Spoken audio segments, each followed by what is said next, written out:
आज हम एफएमटी में डिलीरियन पॉइजन पढ़ेंगे। तो डिलीरियन पॉइजन जो वो होते हैं जो कहाँ एक्ट करते हैं, ब्रेन पे, और ब्रेन पे एक्ट करके ये हमारी कॉन्शियसनेस को अल्टर कर देते हैं, जिसके साथ कन्फ्यूज़न, डेल्यूशन, हेलुसिनेशन, एजिटेशन ये सब होता है।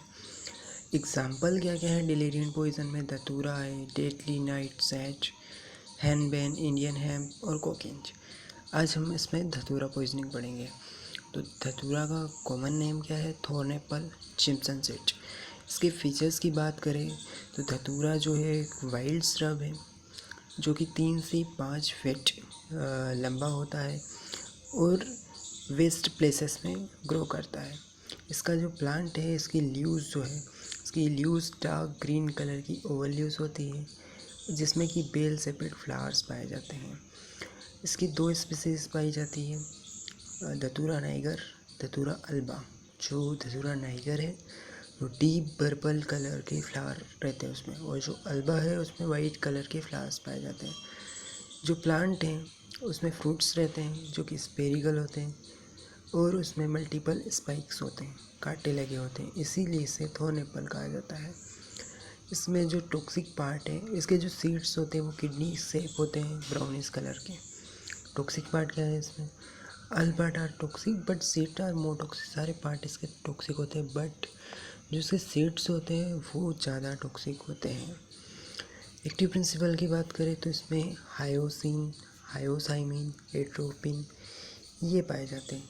इन सबको एक साथ एल्कलॉइड्स भी कहा जाता है, बेलाडोना एल्कलॉइड्स। तो हायोसिन, हायोसाइमिन और एट्रोपिन। मैकेनिज्म ऑफ एक्शन, तो जो एल्कलॉइड है ये क्या करते हैं, जो मस्क्राइन इफेक्ट है एसिटाइल कोलिन का, उसे इनहिबिट कर देते हैं। अब साइट ऑफ एक्शन का है इनकी post ganglionic parasympathetic and post ganglionic sympathetic. Parasympathetic और sympathetic post ganglionic nerve fibre पे ये काम करते हैं, स्वेट ग्लैंड्स पे, स्मूथ मसल, इन सब पे। Majority of the CNS action are due to blockage of muscarine receptor. जो हमारे ब्रेन में मस्कराइन रिसेप्टर पाए जाते हैं उन्हें इनहिबिट करता है, उन्हें ब्लॉक करता है, जिसके कारण कैसे कर रहा है, वेगल नर्व के थ्रू, जिससे कि हार्ट रेट कम हो जाएगी। हाई डोज लिया अगर इसका तो उससे क्या होगा, कॉर्टिकल एक्साइटेशन, रेस्टलेसनेस, बेचैनी, डिसओरिएंटेशन, हेलुसिनेशन, डिलीरियम वाली स्टेज में आ जाएगा, और फाइनली डिप्रेशन एंड कोमा। अब इसका जो एब्जॉर्प्शन होता है, मेटाबॉलिज्म और एक्सक्रीशन। एब्जॉर्प्शन कहाँ से होता है? म्यूकस मेम्ब्रेन एंड स्किन से। मेटाबॉलिज्म की बात करें तो इसका किडनी में, ठीक है। मेटाबॉलिज्म और एक्सक्रीशन इसका किडनी के थ्रू हो जाता है।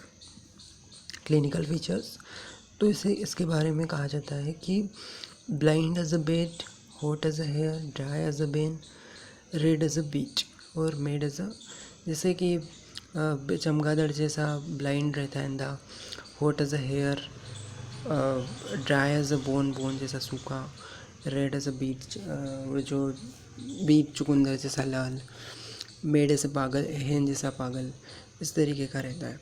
तो यहाँ पे इसको डी से भी रिमेंबर कर सकते हैं, जैसे dryness of mouth, bitter taste, deficiency in talking बोलने में दिक्कत, डिफ़िकल्टी होती है इसे, dysphagia, digestion difficulty, dilated pupils, diplopia मतलब double vision, difficulty in vision, dry hot skin रहेगी इसकी, drunken gait, ataxia, delirium, difficult और present memory, dysuria, distension of bladder, और फाइनली डेथ। इसके अलावा हाइपरफ्लेक्सिया, कन्वर्जेंस, ये भी इसके क्लिनिकल फीचर्स हैं। इसका मैनेजमेंट कैसे करेंगे? तो ये जो पेशेंट है इसको अपन को डार्क एनवायरनमेंट में ले जाना है, और जहाँ पे पॉइजनिंग हुई थी वहाँ से दूर ले जाओ। गैस्ट्रिक लेवाज की प्रोसेस करना है, और वो भी एक्टिवेटेड चारकोल के थ्रू। कैथराइजर, ब्लेडर को में कैथराइजर का यूज़ करना है, कैथेटर का यूज़ करना है, और कैथेट्रिक देना है साथ में। और even if the patient is treated with 24 hours after injection, because intestinal modality is decrease, मतलब 24 घंटे के अंदर अंदर उसे ट्रीट करना है। मॉनिटर करना है हमें, रेगुलेट करना है पेशेंट का टेम्परेचर को। हाइपरपायरेक्सिया, उसमें हाइड्रेशन थेरेपी वगैरह देना है। एजिटेशन उसको कंट्रोल कर सकते हैं हम डाइजेपाम या लोराजेपाम देके। फिर इसे एंटीडोट कर सकते हैं फाइसोस्टिकमीन के द्वारा। इंट्रावेनस फाइसोस्टिकमीन देना है तो उसे एंटीडोट कर सकते हैं। ऐसे ड्रग जो कि धतूरा पॉइजनिंग में कॉन्ट्राइंडिकेटेड नहीं देना चाहिए, जैसे कि फिनेंथाजाइंस, उसके साथ साथ एंटीहिस्टामिन्स, मॉर्फिन्स, ट्राईसाइक्लिक्विनिडीन, डिसोरपामाइड और उसके साथ साथ प्रोसाइनामाइड, ये सब कॉन्ट्राइंडिकेटेड है। ऑटोप्सी में क्या देखने को मिलेगा? एस्फिक्सिया के साइन सिम्टम रहेंगे, जीआईटी में इन्फ्लामेशन, पल्मोनरी एडिमा, साथ में जो फ्रेगमेंट है सीड्स के वो हमें स्टोमक में देखने को मिलेंगे। मेडिको लीगल इम्पोर्टेंस तो सुसाइडल ये रेयर रहता है, होमिसाइडल पर्पज से यूज़ किया जा सकता है। एक्सीडेंटल डेथ हो सकती है बाय मिस्टेकन इन चिल्ड्रंस। और धतूरा सीड्स जो है वो रोब पीपल में यूज़ करते हैं। रोबर्स जो हैं चोरी वाले चोर लोग, वो लोग इसको रोबरी में यूज़ करते हैं। इसके साथ साथ इसे रेल रोड पॉइज़न भी कहा जाता है।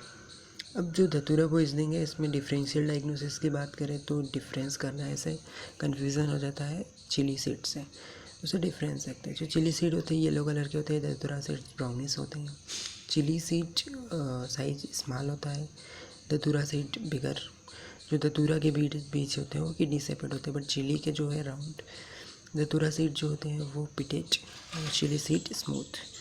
धतूरा सीड ओडरलेस, बीटा टेस्ट। और एम्ब्रियो कव, उसका जो एम्ब्रियो रहता है वो कव उसका बाहर की तरफ होता है, बट चिली सीड्स में जो कव है वो अंदर की तरफ रहता है। चिली सीड पंजेंट टेस्ट रहता है और उसकी पंजेंट स्मेल रहती है। अब फेटल डोज की बात करें तो 50 से 100 सीड इसके फेटल होते हैं धतूरा सीड्स के। और एट्रोपिन, अगर उसका जो मेन एल्कलॉइड है एट्रोपिन, तो वो 10 से 100 mg लेने पर ये फेटल होगा। फेटल पीरियड इसका 24 घंटे। और इसके साथ साथ मेडिको लीगल इम्पोर्टेंस में और भी कुछ पॉइंट है, जैसे कि एब्यूज़ के लिए यूज़ किया जाता है। पुट्रिफिकेशन को रेजिस्ट कर देता है धतूरा सीड्स जो है, पुट्रिफिकेशन को रेजिस्ट करेंगे। तो इस तरीके से हमने धतूरा पॉइजनिंग देखी। और यहाँ पे सिम्टम्स ऑफ एट्रोपिन लेने के बाद कुछ सिम्टम्स, जैसे कि 0.5 mg एट्रोपिन लिया तो माउथ ड्राई हो जाएगा, 1 mg लेंगे तो पिपल्स डायलेटेड हो जाएगी, diplopia, blurring of vision.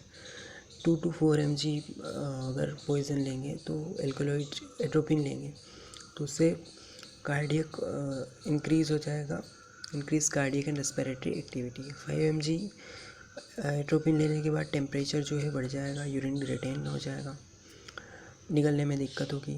10 mg है उससे ज़्यादा लेंगे तो restlessness, agitation, hyperactivity, disorientation, hallucination, delusion, coma और फाइनली डेथ। तो इस तरीके से datura poisoning, active principle hyoscine, hyoscyamine, atropine. और mechanism of action muscarine receptor, absorption mucous membrane, excretion kidney. और डी से याद कर सकते हैं, dryness of mouth, difficulty in taking dysphagia, dilated pupil, diplopia, difficulty in vision, dry and hot skin रहेगी, drunken gait, delirium, difficulty of recent memory, dysuria, death, ये सारे features हैं। गैस्ट्रिक लेवाज कैथेटराइजेशन से यूज़ कर सकते हैं। एजिटेशन को manage कर सकते हैं डाइजेपम, लोराजेपम। और एंटीडोट कर सकते हैं फाइसोस्टिकमीन के द्वारा। कॉन्ट्राइंडिकेटेड जैसे कि एंटीहिस्टामिन्स, मॉर्फिन, फेनिंजाथाइन्स, ये सब कॉन्ट्राइंडिकेटेड है। और फेटल डोज 50 से 100 सीड्स और 10 से 100 mg हो एट्रोपिन। फेटल पीरियड 24 घंटे।